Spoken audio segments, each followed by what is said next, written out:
Ideas que transforman, voces que conectan. Esto es Conecta Ideas y yo soy Héctor Delgado Paniagua. Llegamos al final de la serie La arquitectura nuestra de cada día, donde conversamos sobre los espacios que habitamos y sobre las decisiones visibles e invisibles que les dan forma. Hoy quiero compartir algunas reflexiones personales en este episodio de Conexión, las decisiones que dan forma a nuestra vida. Cuando imaginé esta serie partí de una convicción sencilla. La arquitectura nunca es neutral. Sus efectos se extienden mucho más allá de los edificios. Moldea oportunidades, genera tensiones, produce transformaciones que benefician a algunas personas y desafían a otras. Y, sin embargo, cuando pensamos en arquitectura, solemos pensar en edificios, planos, materiales, fachadas, obras. Rara vez pensamos en las decisiones que esos espacios producen o en las consecuencias que generan. A lo largo de esta serie conversamos sobre gentrificación, sobre vivienda y sobre arquitectura gastronómica. Tres temas distintos, tres conversaciones diferentes, en tres escalas aparentemente desconectadas. Pero mientras revisaba estas entrevistas, encontré algo que no esperaba. Todas giraban alrededor de una misma pregunta. ¿Cómo influyen los espacios que construimos en la manera en que vivimos?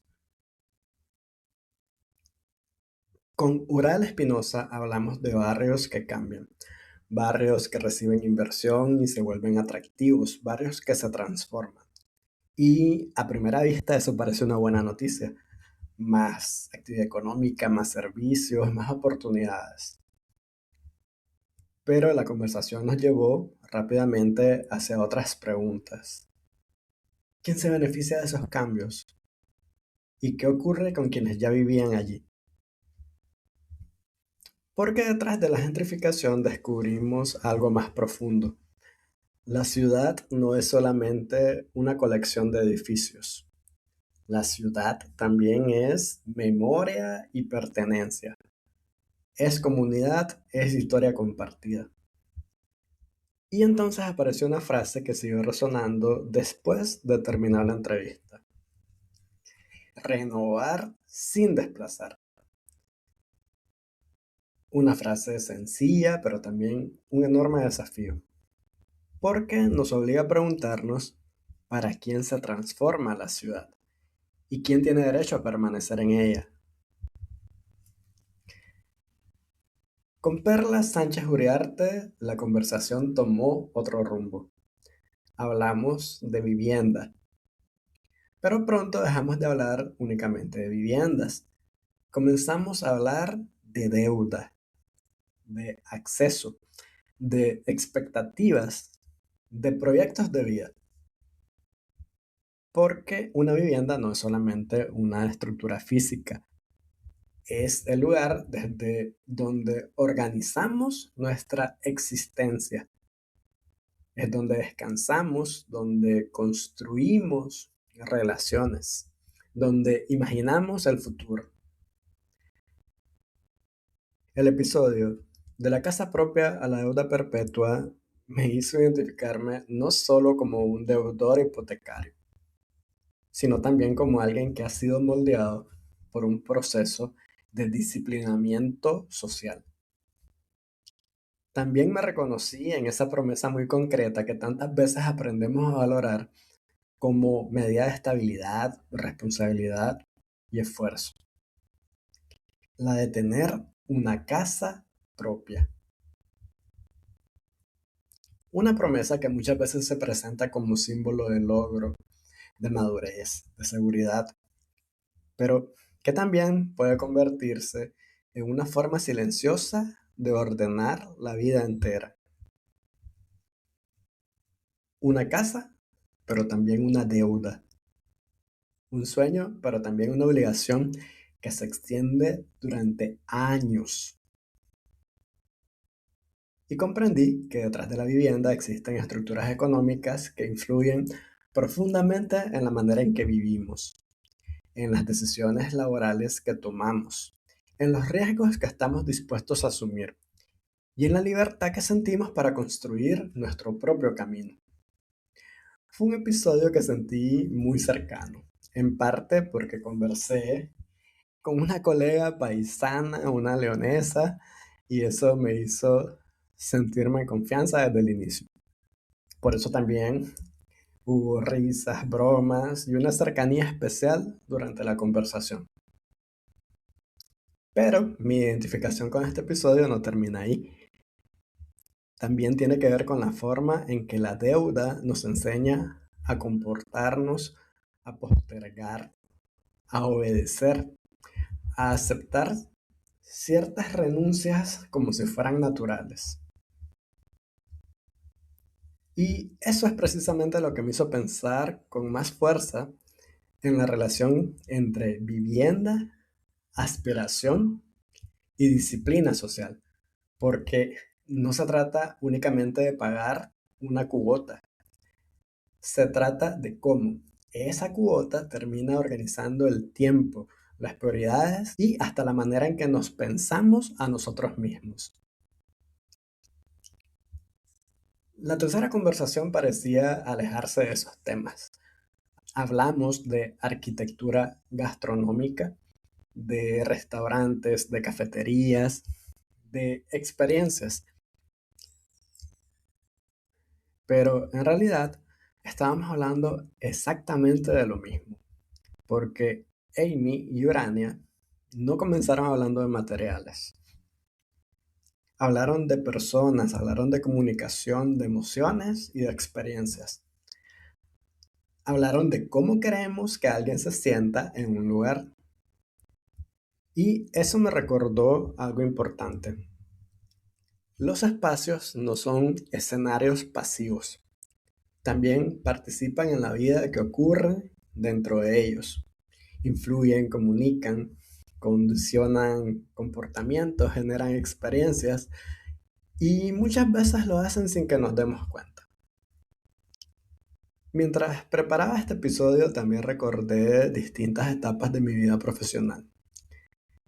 Hace años trabajé en barrios, participé en procesos de asistencia técnica para el mejoramiento urbano y de viviendas autoproducidas.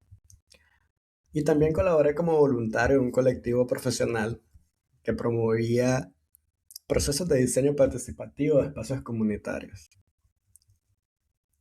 Escuchábamos a las comunidades, conversábamos con los vecinos, identificábamos problemas y construíamos propuestas de manera colectiva.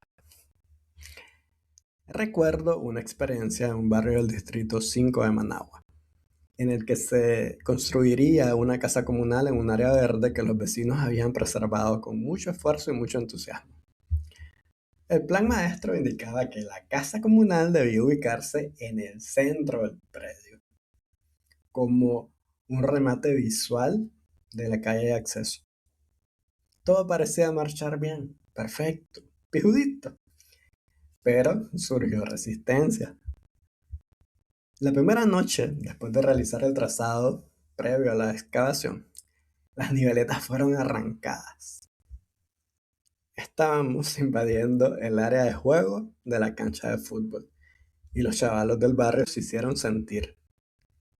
Al final fue necesario reubicar la casa comunal en un lugar menos protagónico dentro del predio, pero que respetara la cancha y sobre todo el uso que la comunidad ya le estaba dando a ese espacio.